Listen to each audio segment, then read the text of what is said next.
اعوذ باللہ من الشیطان الرجیم بسم اللہ الرحمن الرحیم یا ایہا الذین آمنوا لیستأذنکم الذین ملکت ایمانکم والذین لم يبلغوا الحلم منکم ثلاث مرات من قبل صلاة الفجر وحین تضعون ثيابکم من الظہیرة ومن بعد صلاة العشاء ثلاث عورات لکم ليس عليكم ولا عليهم جناح بعدهن طوافون عليكم بعضكم على بعض كذلك يبين الله لكم الآيات والله عليم حكيم وإذا بلغ الأطفال منكم الحلم فليستأذنوا كما استأذن الذين من قبلهم كذلك يبين الله لكم آياته والله عليم حكيم والقواعد من النساء اللاتي لا يرجون نكاحا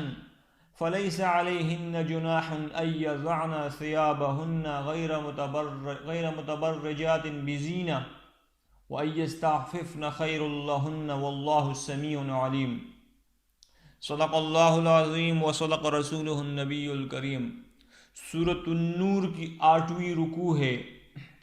اللہ رب العزت نے اسی سورت کی آیت نمبر 27 سے لے کر 29 تک کچھ معاشرت کے باتیں ہمیں سکھائی تھی، بتائی تھی۔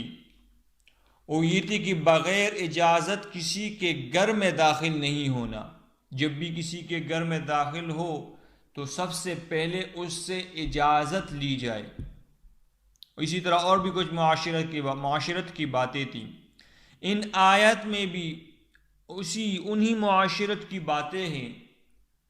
وہ جو حکم اسی صورت کی 27 سے لے کر 29 تک جو آیات ہیں، ان میں جو حکم تھا، وہ حکم جب آیا تو صحابہ کرام رضوان اللہ تعالی علیہم اجمعین نے عمل کرنا اس حکم پر شروع کر دیا۔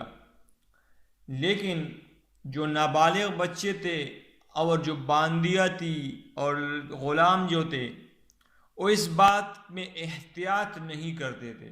وہ کسی بھی وقت کسی کے گھر میں بغیر اجازت کے چلے جاتے تھے، آنا جانا رہتا تھا۔ تو اللہ رب العزت نے ان کو ان آیات میں خاص طور پر مخاطب کر کے فرمایا ہے کہ تم بھی بغیر اجازت کے کسی کے گھروں میں بھی داخل نہ ہو، اور پھر 3 اوقات مخصوص کیے ہیں کہ ان 3 اوقات میں تو بالکل بھی داخل نہ ہو کسی کے گھروں میں۔ کیوں ان 3 اوقات کو کیوں خاص کیا ہے؟ فرمایا کہ وہ 3 اوقات ایسی ہوتی ہیں کہ وہ ہر شخص کے لیے تنہائی کے اوقات ہوتی ہے، اور جب کوئی دوسرا بندہ اس کے گھر میں داخل ہو جائے تو اس کو تکلیف ہوتی ہے، اسی لیے ان 3 اوقات کو خاص کر دیا۔ فرمایا یا ایہا الذین آمنوا، اے ایمان والو، لیستأذنکم الذین ملکت ایمانکم، چاہیے کہ تم میں سے چاہیے کہ وہ لوگ اجازت لے، ملکت ایمانکم، جو تمہارے ہاتھوں کے نیچے ہیں، جو تمہارے غلام اور لونڈیا ہے، ان کو چاہیے کہ وہ اجازت لے۔ دوسرے کون سے لوگ ہیں؟ والذین لم یبلغوا الحلم منکم، وہ بچے جو ابھی تک بالغ نہیں ہوئے ہیں، یعنی نابالغ بچے، ان کو بھی چاہیے کہ وہ بھی اجازت لے 3 مرات، 3 اوقات میں، یعنی 3 اوقات کے علاوہ تو کوئی حرج نہیں کہ بغیر اجازت کے داخل ہو جائے۔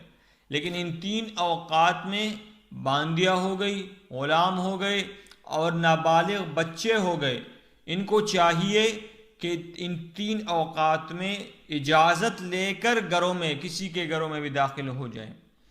3 اوقات کون سے؟ فرمائے من قبل صلاۃ الفجر، فجر کی نماز سے پہلے، وحین تضعون ثیابکم من الظہیرۃ، اور دوسرا وقت وہ ہے کہ جب تم کپڑے اتار دو ظہر کے وقت، یعنی قیلولے کا جو وقت ہوتا ہے، آرام کا جو وقت ہوتا ہے، تو بندہ آرام کرنے کی غرض سے وہ جو زیادہ کپڑے ہوتے ہیں وہ اتار بھی دیتا ہے۔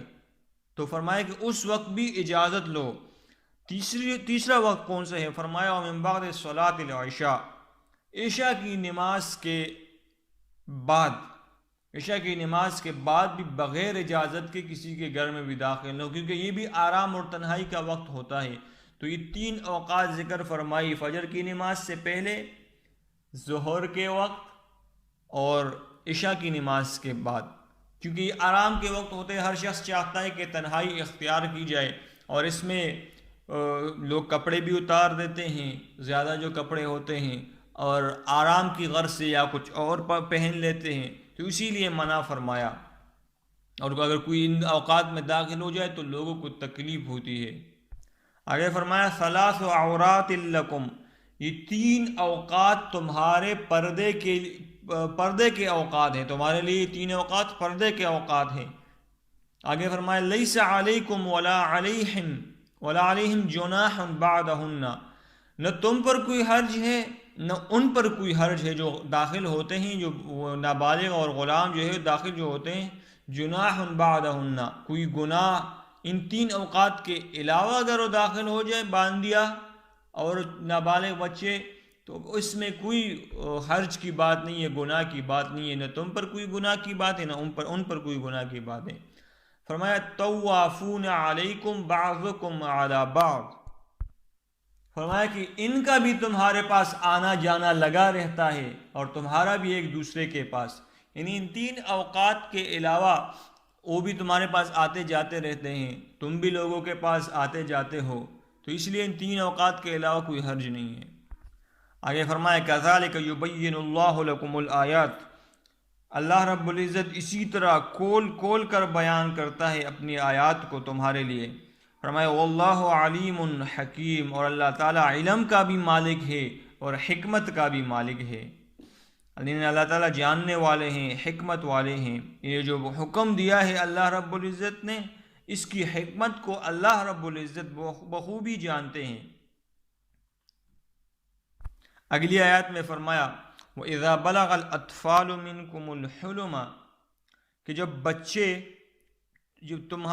تمہارے بچے جب بالغ ہو جائے، فَلْيَسْتَأْذِنُوا، تو چاہیے کہ وہ اجازت لے، كَمَا اسْتَأْذَنَ الَّذِينَ مِنْ قَبْلِهِمْ، جیسے کہ وہ لوگ جو بالغ ہو گئے ہیں وہ اجازت لیتے ہیں۔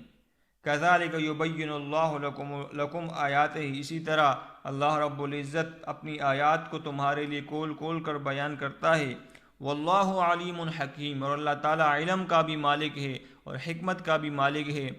آگے بوڑھی عورتوں کے بارے میں فرمایا ہے، ان کا ایک حکم ہے۔ فرمایا والقواعد، اور من النساء اللاتی، وہ بوڑھی عورتوں میں سے وہ بوڑھی عورتیں لا یرجون نکاحا، جن کو نکاح کی امید نہیں رہی، یعنی وہ اتنی بوڑھی ہو گئی ہے کہ اب ان کو کوئی امید نہیں رہی کہ وہ نکاح کر لیں گے، ان سے کوئی نکاح کر لے گا۔ فرمایا فلیس علیہن جناح، ان پر کوئی گناہ نہیں ہے، ان یضعن ثیابہن غیر متبرجات بزینہ، کہ وہ بوڑھی عورتیں اتار کر رکھے اپنے زیادہ کپڑے، مثلا چادریں نامحرموں کے سامنے اتار کر رکھ دے، بشرط یہ کہ زینت کی نمائش نہ کرے، یعنی اپنے کپڑے جو زائد کپڑے ہیں وہ اتار کے تو رکھ دے، لیکن شرط یہ ہے کہ زینت کی غرض سے نہ ہو۔ تو یہ حکم ان بوڑھی عورتوں کے لیے ہے جو بالکل ضعیف العمر تک پہنچ چکی ہے اور ان کو ابھی نکاح کی کوئی امید ہی نہیں رہی کہ ان سے کوئی نکاح کر لے گا، تو ان کے لیے اللہ رب العزت نے یہ آسانی فرمائی ہے کہ اپنے زائد جو کپڑے ہیں نامحرموں کے سامنے بھی زائد کپڑے بغیر نمائش کے، زینت کے، بغیر زینت کی نمائش کے وہ اتار سکتے ہیں، رکھ سکتے ہیں۔ آگے فرماؤ اَيَسْتَعْفِفْنَ خَيْرٌ لَهُنَّ، اور اگر وہ احتیاط ہی رکھے تو ان کے لیے اور زیادہ بہتر ہے۔ یعنی فرمایا کہ اگر وہ ان زیادہ کپڑوں کو، یہ چادر جو ہے اور جو برقع جو عورتیں پہنتی ہے اور جو چیزیں ہیں پردہ کرنے کے لیے پہنتی ہے، اگر وہ اس کو پہنے ہی رکھے، یعنی اتارے ہی نہ، تو یہ ان کے لیے اور زیادہ بہتر ہے، ان کو اس پر ثواب ملے گا۔ آگے فرمایا واللہ سمیع علیم، اور اللہ تعالیٰ سننے والا، جاننے والا ہے۔ اللہ رب العزت عمل کرنے کی توفیق عطا فرمائے۔ تقبل اللہ منی۔